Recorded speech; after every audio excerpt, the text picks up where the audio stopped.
Magandang araw mga kapatid. Ang pamagat ng ating lesson ngayong week na to ay share Him. The Lord has given me the tongue of the learned, that I should know how to speak. Morning by morning, He awakens my ear to hear as the learned. Isaiah 50 verse 4.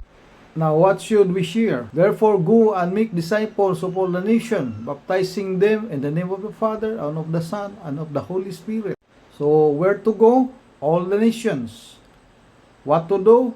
Baptize, preach and baptize. Contact the people, to teach the people, to baptize the people, and to disciple the people. Those who are disciples will make another disciples. Like Peter and John, that is to contact the people and to teach the people, to baptize the people, and to disciple the people. They go to the streets and share wherever they go. Like us now, we go everywhere or anywhere. Like what we do. We do preaching in the church, we do preaching in the houses, we do preaching in barangay halls, we do preaching also in the social media like Facebook. How can we share? We share by imitating Jesus. For Christ's love compels us, because we are convinced that one died for all. Corinthians 5:1 verse 14. It was His great love for us. That love He bestowed upon us. We are involved in that love.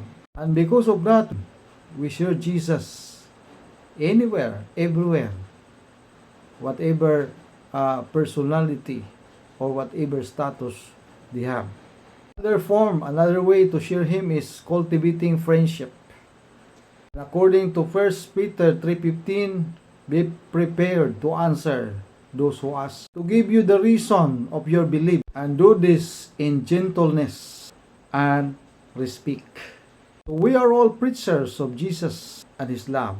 We are commanded to preach the gospel to all the nations. But not everyone know how to preach. However, God has a promise that every one of us will be given a special knowledge from the Holy Spirit. That words we are about to utter. It is found in Isaiah 50 verse 4. Here are some tips of how we could intentionally share the gospel to others. To know someone and build friendship over time. Pray for the Holy Spirit to work on the person's heart. Pray for the right words. Pray for the right opportunity to interact with them. Look for natural ways to talk about your own faith or experience, or offer a prayer for them. Find ways to connect your new friend, others from the church.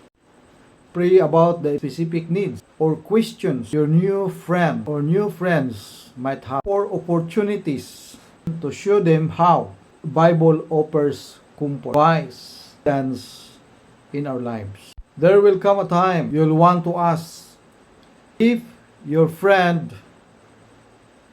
would like to study the Bible with you. Later, your friend may wish to get baptized. How to bring back those who left? God seek His children. In Jeremiah 31:20, is not Ephraim my dear son, the child in whom I am delight? Though I often speak against him, I therefore remember him. Therefore my heart yearns for him. I have great compassion for him, declares the Lord. Certain time, people of God missplit. Ephraim, the northern kingdom, abandoned God